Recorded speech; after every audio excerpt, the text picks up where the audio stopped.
he said, what makes you think you're moving on? And I was like, oh, okay, so I guess I better not ask.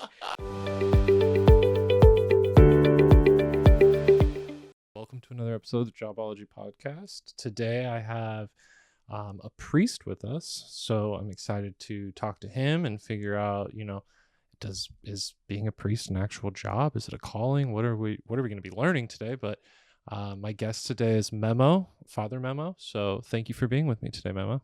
It's nice to be here with you. Well, thank you for joining me today. I mean, this is something that I want to do podcasts with more, people in the religious community, people in all communities. So I think this is going to be something that's interesting. I think people will learn a lot. I think I'll learn some. And so, I'm excited to get to talk to you. The first question that we always like to start out with here is like, why become a priest? I think that's probably maybe a question you've had to answer once or twice before in your life when people ask, but what kind of like sparked that interest in you? Yeah, it's a good question. I think that's definitely a more common question for someone younger like me as a priest. And so I've done, since being at my parish a couple of months, I've started there since July, and just that's a big question that I get. So really, I mean, I think I just have to really go back and say that, well, I was brought up pretty Catholic. I come from a family of five, and second of five kids, and we grew up going to Catholic school, going to church on Sundays. As we grew up older, even during the week. When I went to Our Lady School here in San Diego. Then I went to St. Augustine High School. And even while I was at Saints, I would go to Mass on Saturdays. I started going with my dad even, and then I started serving. So being an altar server, I never actually served in grade school or even at Saints, but at my parish, I did a lot of serving and stuff. So it was just, I think it was kind of from the beginning embedded into me that was something I should be open to. Okay. Something that God could be calling me to, because, hey, being Catholic, I guess that's just kind of something I felt I should be open to. My dad always wanted me to be a priest. Mm-hmm. My family would have been excited, and stuff, but I wanted to make sure it's something I wanted to do. And people always told me and stuff. So, but yeah, it got to a point where it was just like, okay, maybe I need to take the next step. Gotcha. Okay. Was it something that, this might be like such a cliche question, but is it like a calling? Yeah. Like something you just felt like inside, or like something you just felt you were being like drawn towards? Yeah, there's definitely, I think there's definitely an aspect of it. It is a calling, because it's not a job in the sense that, sure, there is a 9 to 5 aspect at the parish, but it's a life. That's why priests, like Catholic priests, we can't get married, because you're giving yourself to the church. It's a vocation, So like a father or a mother, you're you're always her mom and dad. The clock doesn't turn off and you're okay. 5 o'clock, I'm not a dad anymore. So you're always a priest, and I always tell people you have to first come to know God before getting to, I wouldn't be a priest if it wasn't for God. Sure. That makes sense. I always remember, I always tell people that Nacho Libre, when he comes and he's like, oh, I get to sleep in a bed by myself for the rest of my life. Yeah. It's fantastic. Yeah. It's not like that. So I wouldn't be a priest if I didn't know God and didn't know that feel that God was calling me to. Of course. Okay. So. That makes sense. I think something else that I'm fascinated in, you kind of touched on it there, but something I was going to ask maybe later on. Do you consider what you do a job?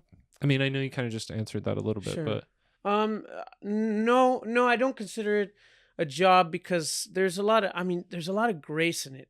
It does feel like a job because I am at there's a parish office, and I'm there usually throughout the day when I don't have other appointments outside, like a funeral or blessing of a house or giving anointing to somebody in the hospital. I'm usually there at the parish from 8:30 to 5, because those are the parish hours. And so when people come in, if they ask for a blessing or something, we're there available. So in that sense, it does feel like a job those times, but after that, it doesn't. It's like you're reminded. I still continue to be a priest, and that's where I'm reminded it's a life stuff, because sometimes I'm on call for a hospital or even just other things, just people seeing the priests, around. Hey, can I talk to you? And stuff, and they need help, need guidance, whatever. So it feels like that maybe sometimes during the day, but then I remember after that, it's like, okay, but I continue being a priest even Gotcha. when the parish office is closed. So. Okay, that makes sense. How do you become a priest? That's something also that I'm somebody that, I mean, I think maybe people know this by now, but I went to Catholic school my whole life too. Went to Catholic high school. I have no idea what it takes to become a priest. I don't know if you fill out an application. I don't know if you just show up at church. I have no idea what we're doing here. So how do you, like, what are the steps to actually becoming a priest? Sure. So, first would be getting to know. If you're thinking of becoming a priest, you're probably going to church. Yes. Getting to know the priest at your parish. Getting meeting with him and maybe asking him, getting to know him. Hey, what made him become a priest? And in that way, he kind of also gets to know you and knows, hey, this guy looks like, or he is thinking, discerning the priesthood. We call it discerning. And so then in that sense, usually the priest, your pastor, or the priest that knows you, that knows you're thinking of that, would invite you then to, hey, have you ever thought about being a priest? Or even if you're already like there, you're thinking, you could tell your priest, hey, I'm thinking about being a priest. I think this is something that I'm called to. And the priest would probably, hey, great, why don't you meet with me, and we'll talk about this. After that, they'll connect you to a vocations director. Okay. So every diocese, a diocese is a geographical area. We're in the Diocese of San Diego. There's a vocation director, and he is in charge of basically getting guys and helping guys that are discerning and open to being priests, Is he building a priest? vocations. Yes, he is a Okay. priest. So he's focused on that, and he'll usually go to different parishes throughout every weekend to go promote vocations. Sure. And then throughout the year, they'll have two events a year, two or a couple more, where they call Explorer Days, where this is strictly with diocesan priests, which was what I am, and they come to what an Explorer Day is, like a day of coming to come and see. Yeah, like a field trip. Yeah, exactly. You come to where the priests. Okay. Basically, you go to a seminary, where the seminaries where the guys that are going to become priests are studying. So you get to know guys that are in the process of becoming priests, and then the priests that are in charge of them, and then they answer questions. It's a day event of just kind of coming and see what it is. After that, then the vocations director, if he'll try to get to know you more, and you'll go. Usually, they have groups that are guys that are discerning, continue discernment. So after that event, they're like, yeah, you know what, I think this is good. Kind of come, you continue talking to the vocations director. Usually, you're doing there's monthly gatherings of these guys that are discerning, and then they'll also meet one-on-one with the vocations director, and he'll kind of see where they're at. And at a certain point, I mean, he'll encourage them. Okay, you should start going to mass during the week, daily mass. Start increasing your prayer life, going to pray, 1 hour a week, maybe silent prayer in the church and stuff like that. Helping them grow in their spiritual life, and then seeing, hey, okay, do you still think God is calling you? And then at a certain point, if the vocations director thinks it's still continuing, they should continue. They'll invite them to apply to the seminary. Okay. Interesting. And then so you have the application process, and then they say, all right, you're off to Rome. I don't know, somewhere. Yeah. So okay. so it really depends. Yeah, this is it's all a big process. So Sure. it depends on the bishop of the diocese, or a particular diocese. So so I applied. It's funny. My situation was a little funny because I had been thinking about the priesthood for a long time, and I had gone to 3 of these Explorer Day events, and my priest at my parish would invite me, and I was like, I've already been to one, and he said, well, you want to go again? I said, sure. So I went again, and then the third time, I remember the priest that was a vocations director. He even told me, he said, Memo, he says, it's good to see you again. Let me know when you take this seriously, because I kept going back and back, because I was like, yeah, I'll go back. I was open, but I just didn't know, what I was supposed to do or whatever. So, but once I applied, I got accepted pretty quick because they knew who I was. And basically for San Diego, at that time you have to study philosophy first. You do philosophy and then theology. Okay. I didn't have a 4-year degree yet. I had done associate's degree in sociology at Mesa College. So I needed 2 years at USD to finish a philosophy degree. Gotcha. So guys that don't have a degree will get a philosophy degree. if they already have a degree, they'll just take philosophy credits courses. So you have to have some degree. That's interesting. Yeah. That's not something I would have thought. Yeah. I would have thought that I could just like show up. and No, be yeah, like, it's a lot of schooling. So I wow. think Okay. so. Interesting. Yeah, so I did 2 years at USD getting my philosophy degree. Mm-hmm. And then from there, they send you to a theology school, which is a seminary where they're doing, you're studying theology.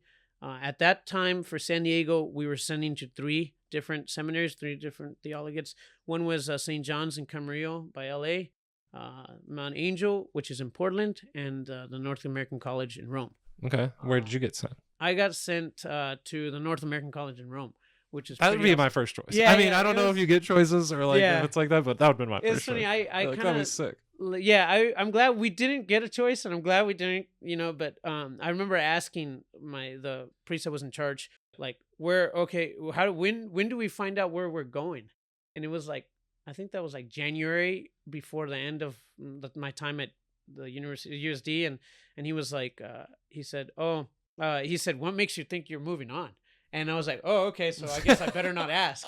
And so then maybe a month later, he said, hey, we're thinking of sending you to Rome, or a couple months later. It was pretty late, but what do you think about that? And I was like, oh, that'd be great. Yeah. I love that. I love traveling. When I was with Southwest Airlines, I was traveling a lot. Yeah, it's a and big stuff. part of So I was like, oh, I love traveling, so it was great. Sweet. So yeah. Okay, and then you go to Rome, you're in seminary there, and then is it like you graduate kind of thing? Is it like kind of? So in Rome it's a little different. Usually when you're going to a theologiate, you're living and going to this like a college. You're living and going to the university like there in the same place. In Rome, we live somewhere and we go to school somewhere else. So but the school is in the city. So we would walk like 30 minutes to and from school every day. It kind of felt like being back in seminary was like just like being at Saints kind of. Yeah. Because it was all boys. Another 4 years because it's 4 years Catholic of theology. school, Yes. Yeah. So okay. And so wow. That's why you were saying 2016. Yeah, so it's 4 It's years 4 of more theology. years, 2 years of that you're doing. college, 4 years Yeah. then of this. Oh wow. Okay. So it depends. Usually it's at least 6 years. It's usually 6 to could be 6 to 8 years, but at least 6 years that you're doing of getting prepared for DOS and priest. Wow. Okay. So yeah. Jeez. And then you get assigned after that to like a parish. Do you get a choice on that? Do they do you at least get to go, hey, I want to go back to San Diego? Yeah, so there's a difference between there's diocesan priests, what I am, and religious priests. And a diocese is a geographical area. So I've always basically been owned by the Diocese of San Diego. I started with them. That's who I chose to enter with. The religious could be we have like Augustinians, Jesuits, Franciscans. Those are religious priests. They're more once you get into them, they could send you. They go by provinces. So there's like a Western province of the United States of the Jesuits or whatever. But those you could be sent more like somewhere else, or even missionaries throughout the world. With the diocese, when San Diego sent me to Rome, and I was always going to come back to San Diego. As far as the parishes, I would be assigned to a parish. San Diego Diocese is San Diego and Imperial counties. So I was always going to come back to a parish in San Diego or Imperial County. I don't get a decision of what parish. They decide. The bishop will decide where to put me. But yeah, that's how that works. Something that we talk about a lot on Jobology that I really find fascinating is what's an average day look like? Because I think there's a lot of misconceptions where people go like, oh, I know what a zookeeper, we know what zookeeper does now, but I know what a zookeeper does. They take care of the animals. And then you actually talk to somebody and they're like, no, it takes a lot, there's a lot more things that go into it. I feel like people think, oh, priest, you do mass on Sunday and then the rest of the week you're kind of just hanging out preparing for the next mass on Sunday, but I'm sure there's a lot more that goes into it.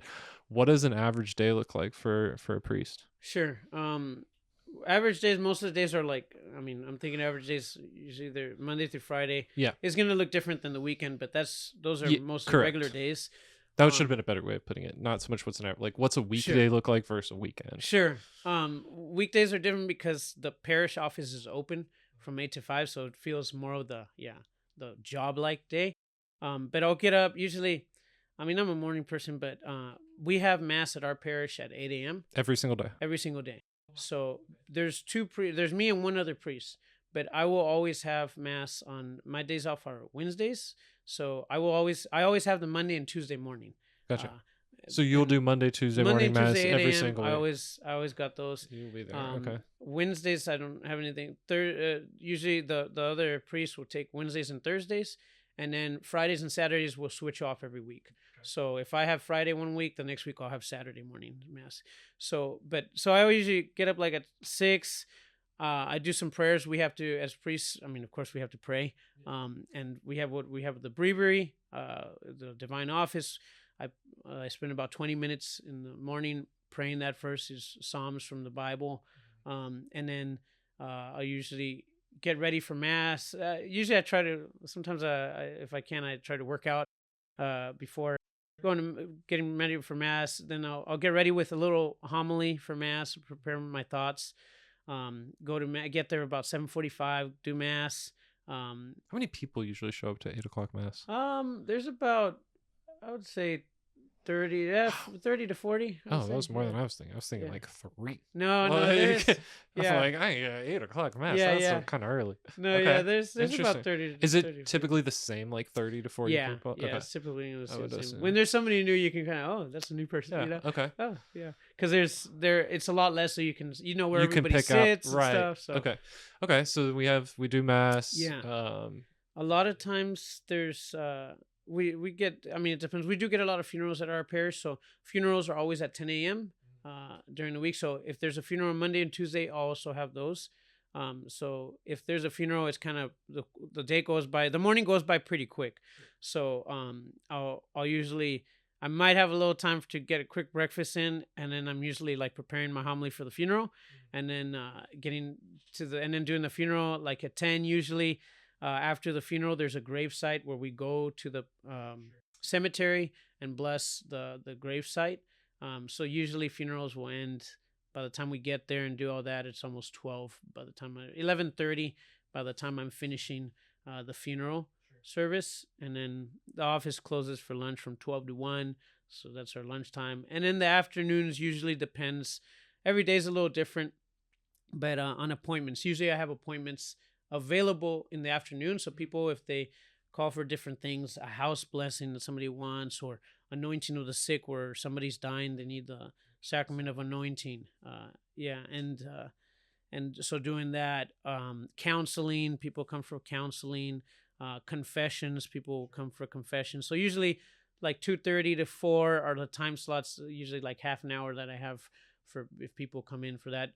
Weddings, people that are preparing for weddings that want to get married in the church, they'll come in for sessions on that. Usually we'll meet with them, for several months throughout the process before the wedding date to prepare them. So that's kind of how it goes. But honestly, with the priest, every day is different, because sometimes it's like, oh, something comes up, like, oh, this priest we need a priest. This priest can't do this mass or funeral. So, and then that's different than the weekends. Sundays are pretty busy because we have about 4 masses on Sunday, one on Saturday evening, which is the Sunday vigil. So we split those up, but Sundays are pretty busy with those masses, because that's when we get most of the people coming in on Sundays and stuff. And then Saturdays are busy. We have, like at my church, we have catechism where we're teaching the kids. We have teachers that volunteer, but I help them out with that. And then we have weddings or quinceañeras on Saturdays as well. Most of the quinceañeras, we have like the deacons that do them. So the deacons are married men that help the priest. They're not a priest, but they can proclaim the gospel and they can preach, and they basically help. They can do baptism. Saturdays we also have baptism. So okay, a lot of stuff going on, man. Yeah. That could happen during a week or at a parish. Sure, yeah.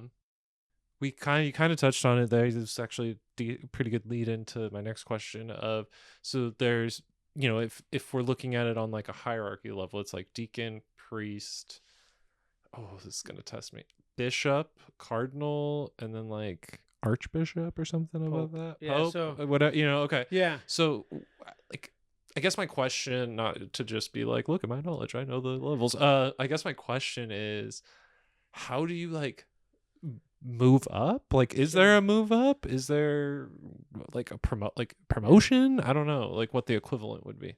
Sure. There's a lot of like, yeah, there's a lot of levels, and stuff, but Mm-hmm. basically, because people do have that question a lot, like, oh, so what's your goal? Are you Yeah, looking to be the yeah, pope, yeah. I don't. and It seems like a weird thing to ask somebody who yeah, goes, yeah, "This yeah, isn't a job; it's a yeah, calling." It's like, okay, exactly. well, is your calling telling you to Yeah, go get promotions? yeah, Because yeah. how does that work? Okay, I'll just for whether I'll say this, that if you're coming in and you're like, oh yeah, I'm I want to be looking to be the pope. pope, Yeah. they're probably not going to let you in. Okay. So they're going to be like, That's a that's good a point. concern. Right? Yeah. Like, I wait, want the this most guy. power. Yeah, yeah. It's like I that's don't know if not you're what doing this this is for the right about. reasons. Yeah, Yeah. that's not what this is about. Okay.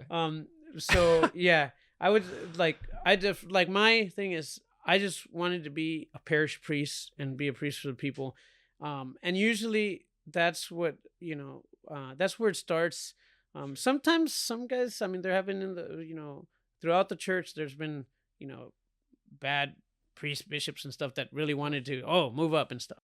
But no, like the goal should just be, hey, you love God, you want to be a priest because you want to serve God's people, and then whatever comes is kind of how it comes. But usually, when you get made a bishop, somebody really smart or done a lot of schooling, maybe they've gotten doctorates. Okay. So being a bishop, it's going to take a lot more schooling, a lot more, a lot more studying, a lot more learning. Is that something you were like appointed to, or is it something you like sign up for? Yes, no, that's a good question. Yeah, you're appointed to it. So, and it's not so usually. I mean, a bishop might ask you to do further studies, and not specifically because he's thinking of that down the line, but a lot of times that's who they go and choose. But basically, a lot of times it's hey, there's need for a bishop. Rome will usually ask, or they'll usually say, okay, you guys need a bishop. And maybe Rome will ask, like the diocese, say, hey, who would you recommend from your diocese or another diocese? Who would you say is a good person? And usually it's somebody that maybe is already like up somewhere, like in an important parish that's got a big role, somebody like that. Usually hey, they'd ask, would this priest be good for as a bishop? And then, yeah, so Rome usually like will come and ask to basically refer who they think would be good, and then from their bishop, I mean, then once you're a bishop, Rome kind of gets to know you Yeah. more, Then and so you're in their it's hands. like, okay, It's yeah, not, yeah. this guy can be a cardinal, they'll make you a Okay. cardinal. Gotcha. Interesting. Okay. So it's not. It's not on the typical like promotion path where you kind of go for it. It's more Yeah, like you no, just do your thing, and if that's the next calling, if somebody, maybe a bishop is called to, you know what I mean, reach out to you, who knows? But there's something that's less like, I'm gonna go get this thing, and more like, I think you'd be good for this thing. yeah, exactly. Okay. You have to be appointed to it. You don't like, oh, I'd like to be a bishop one day, I'll check that box. Sure. Okay. That's not how it works. Interesting. I have been under the assumption, and I think a lot of people might be under the assumption, that anybody in a religious job or vocation calling has to take a vow of poverty. Is that true? Is that not true? Do you, as a priest, do you get paid? Do you just like get housing and then they're like, oh, that's your pay? Like, how does getting paid as a priest work? Sure. There's the difference between diocesan and religious. Another big difference is the diocesan priests don't take a vow of poverty. Okay. So we actually, ours in that sense is more like a job. We do get paid, Mm-hmm. like a normal person in that sense, but not as much because the housing is provided for us when we're at a parish. Sure. The housing is there, but as far as like our car, that's something like we own and pay Or for, so we can food. own things. Yeah, food. They usually give us a stipend included out for like monthly food and stuff, but we can own things. So a lot of priests like they'll start saving up money or maybe buy a place so that when they retire, they'll have a place. Otherwise, I mean, the diocese will have like a place you can go to but it'll be like a retirement house with a bunch of other people. So sometimes if the priests are still able to live alone, they'd like to, hey, I want my own place. So a lot of them usually sometimes save up money to do that. So we can, as diocesan priests, we can still buy things and own our own things. Okay. Is there, now I'm sure this is kind of, I mean, I would assume, I'm not sure of anything. Okay. So I would assume again, maybe wrong assumption, but that maybe like the bigger parishes with more donations and like more people, the priests make more money there than they do at like a smaller parish with like less donations. I don't know. No, the priest Or will is it just always. a Yeah, the priest will blanket? always like. Every priest makes the same thing. Oh, If he's a okay. pastor, so when he's a pastor, he's in charge of the parish and where the money goes. But he'll make maybe a little bit more than an associate, which is what I am under Sure. a pastor. But you always make the same thing. But you are in charge of that money that comes into the Yeah. church. You decide what to do within the Oh, church. so it's not going to like you personally No, yeah. necessarily. So the money that we get donations from the church, we like the pastor will decide what to do with it. Uh-huh. But your check will come from like the diocese. Gotcha. So like the bishop's office of in San Sure, Diego. sure. That's where your check comes from. You don't go like, oh yeah, my check right here, and I just put the money. This is how much they told me to get. No, the diocese will send you a check. Gotcha. The money that you get at your church, that's what you do for the church. Okay. So like it needs reconstruction or different ministries that need money. Gotta buy something for the church. Yeah, Sure. Okay. exactly. Gotcha. Huh. All right. Just learning things every day. All right.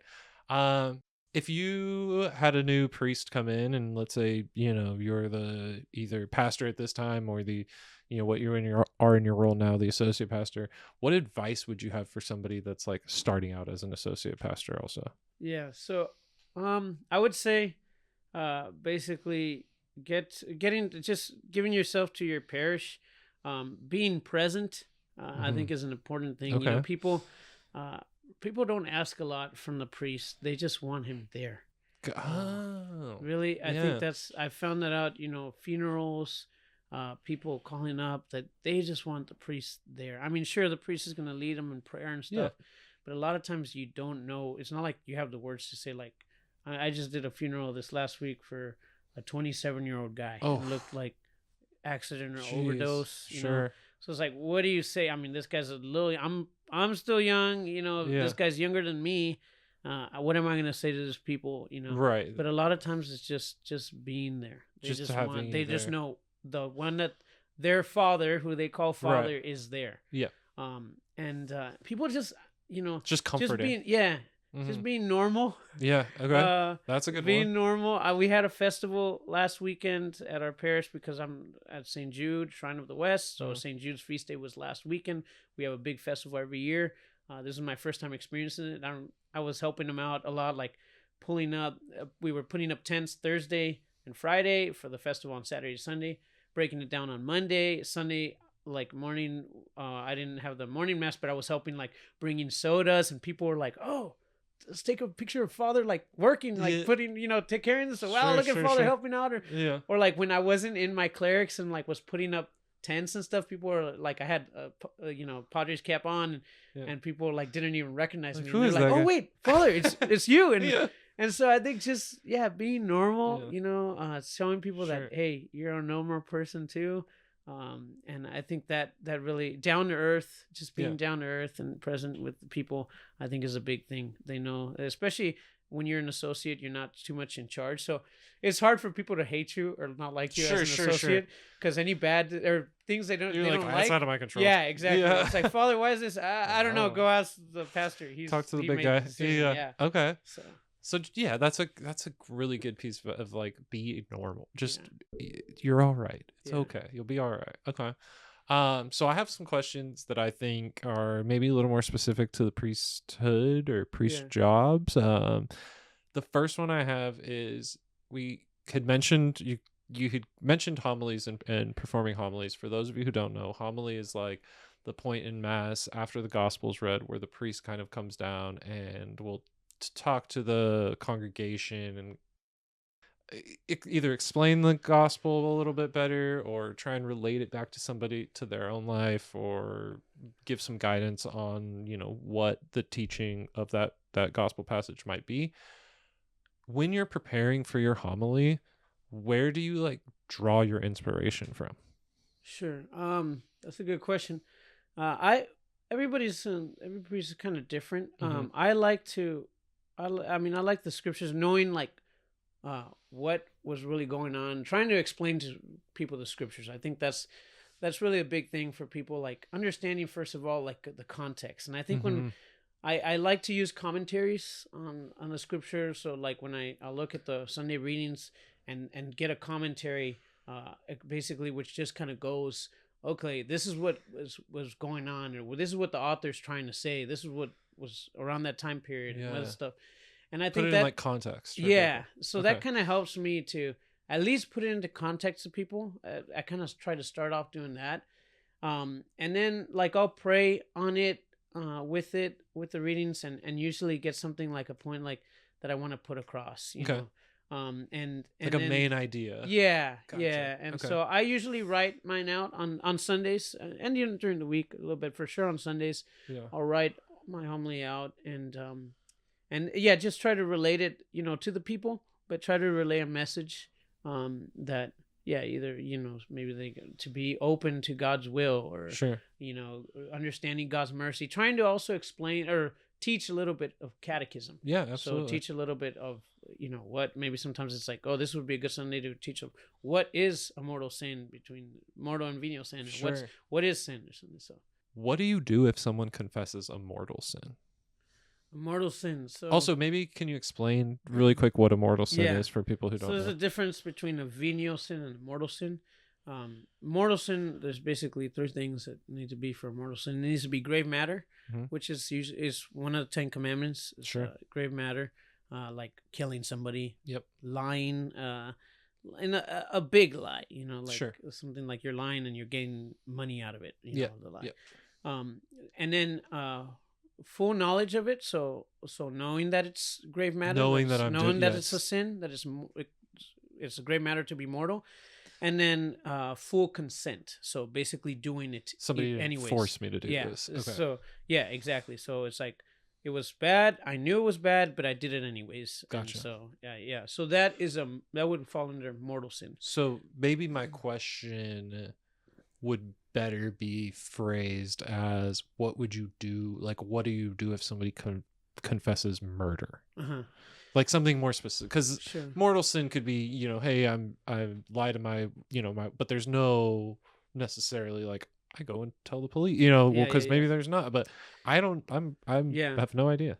So our job is just to absolve, and we do a penance. So Mhm. we do give a penance, but we know as a priest we cannot break the seal of confession. Right. So we cannot go to, oh, this guy did it.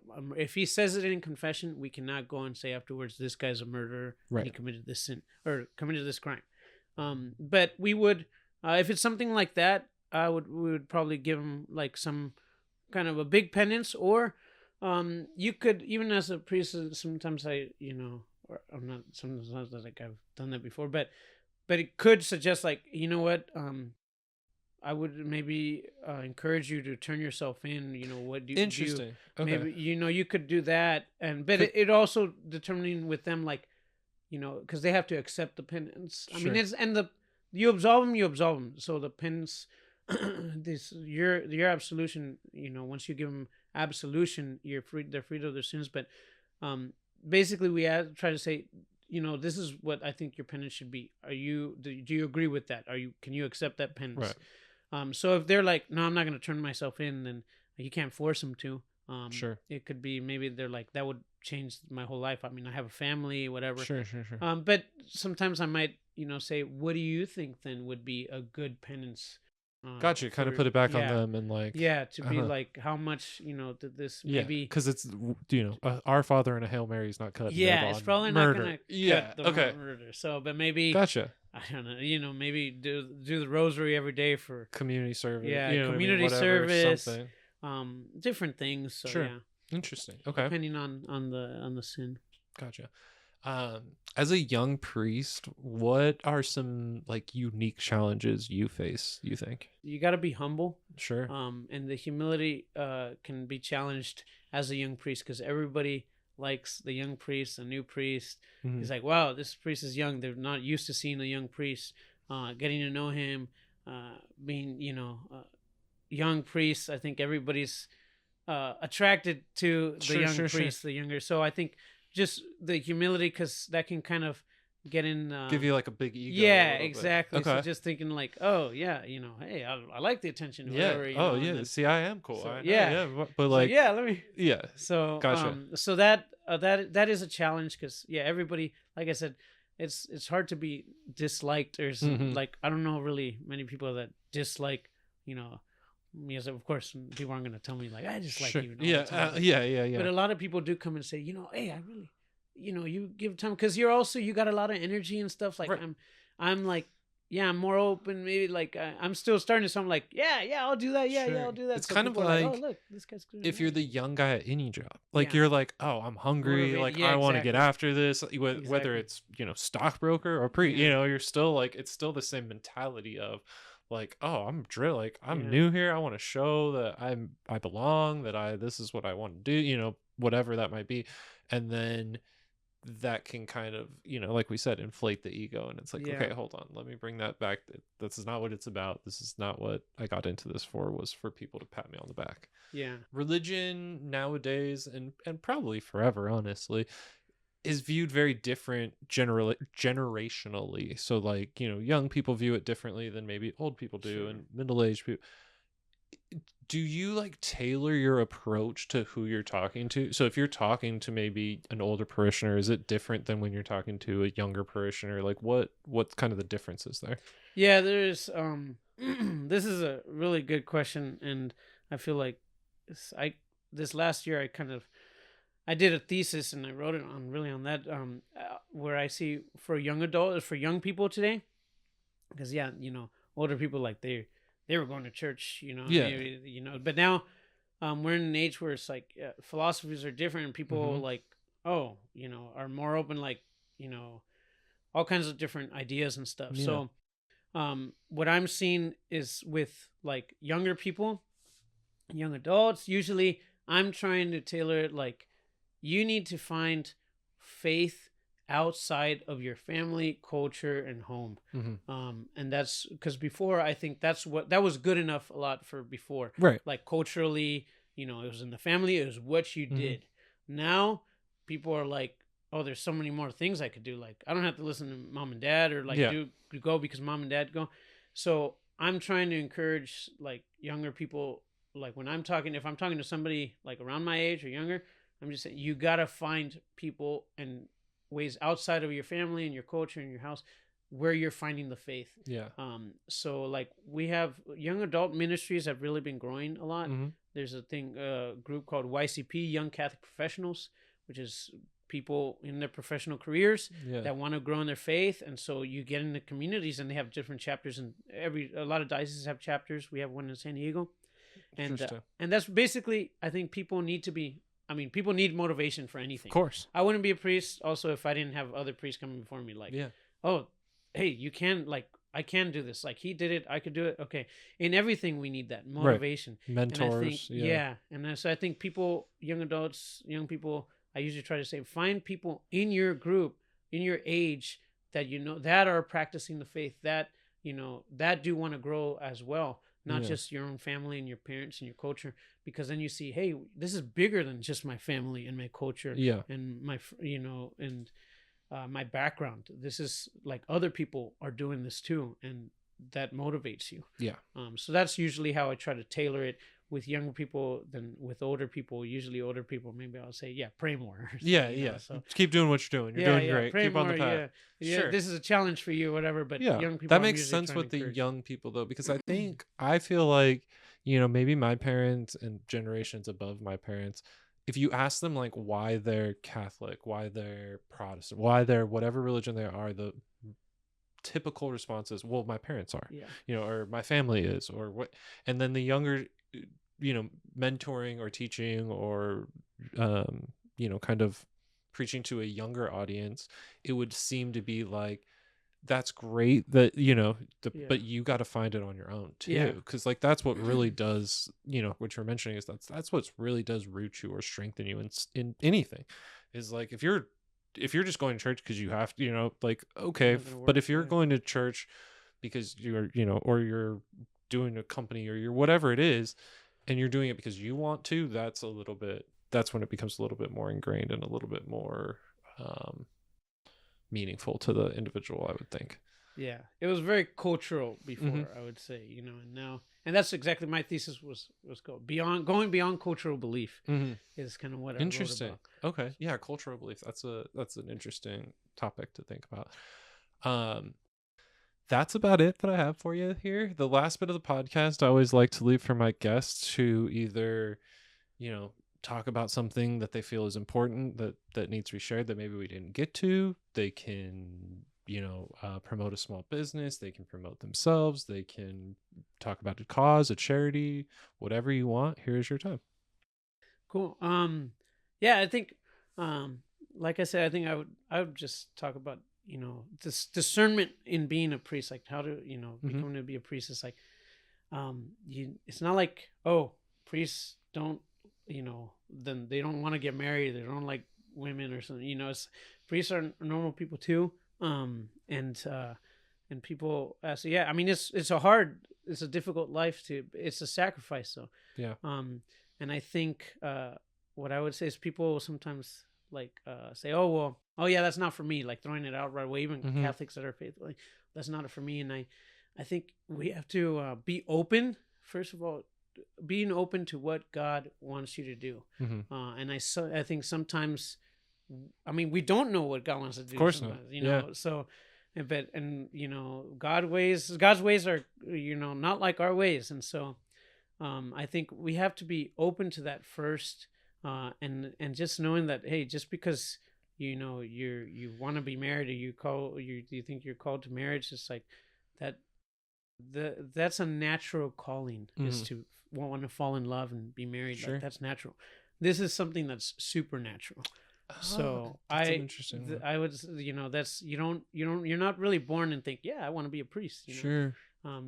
As kids, sometimes kids like, oh, play mass, and Mm-hmm. think, Mm-hmm. oh yeah, that'd be cool. But to get to the point of like, hey, I want to be a priest because I love God and I feel He's calling me. That's a supernatural calling. Mm-hmm. And I think that is something to realize, that it's not something that just everybody or people are just naturally going to want. Right. So I think that's an important thing to distinguish between those two, because yeah, it's something that's a big calling, and Yeah, it's beyond it's a us. sacrifice. Yeah, Yeah. it's a sacrifice. But I think that's what I find the beauty in it, Mm-hmm. is because of the sacrifice. Yeah. I like the sacrifice, the idea of the sacrifice that it is. Yeah. And Choosing it's, to kind of give up your own, maybe wants, yeah, desires, whatever, for something that's bigger than yeah, you. because even our desires change sometimes, Sure. but it's sticking to your choice. I feel like a friend of mine told me one time, like, I don't believe in soulmates. Like, I think, when you're married to somebody, you get up every morning, and that's a sacrifice too. Yeah. And you choose every day to love them. Yeah. And I think that's the same thing with the vocation, with any vocation. You choose every day. I choose every day to be a priest. I've been called to this, and I choose every day to be a priest. Sometimes the desires change, and stuff, but I chose this, and I choose it every day. Nice. And I had to get up every morning and say, yes, I'm going to live and be a priest today again. Gotcha. Wow, that's awesome. I think that's something that a lot of advice people could take, again, towards anything. Like, yeah. if you just wake up and choose what you're doing, and if someday, not priest necessarily, but if someday you wake up and you're in a profession that you're like, I don't want, like, well then, okay, what's your next thing? Choose your, but yeah, kind of making that choice every day. Yeah. Does seems like solid advice. Yeah. Yeah. There was there's one priest that I saw on social media one time, that he said, because he was like, people asked, like, oh, there'd be more priests if the church would allow them to be married. Mm. And he said, I don't think that's the problem. He said, that's like saying there would be more Navy SEALs if the water wasn't as cold that they trained in. Sure. More people more guys in the NFL if they didn't hit as hard. Yeah. Would make it in. And it says, and he said, but the Navy SEALs they want guys that can stand the cold. Yep.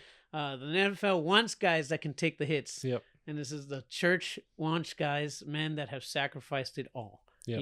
Even marriage, Sure. So I thought that always kind of hit me. So I think that's a great place to end, and a great thing to leave people with at the end of the podcast of something they can like take with them of, yeah, things are tough sometimes. This is a profession that's tough. You gotta figure out how to kind of go with it and grow in it. Yeah. But thank you so much for being with me today. No I problem, really man. appreciate Thanks. your time. And I hope that everything goes as you're planning. Thanks, and I appreciate you welcoming me here and inviting me to do this. So, Yeah, absolutely. awesome. Well, that's it for another episode of the Jobology podcast. Thank you for tuning in. If you guys want to support our channel, please make sure you like, subscribe, and follow at Jobology Podcast on all major social media platforms. Your support means everything. Like we say to end every episode, make good choices.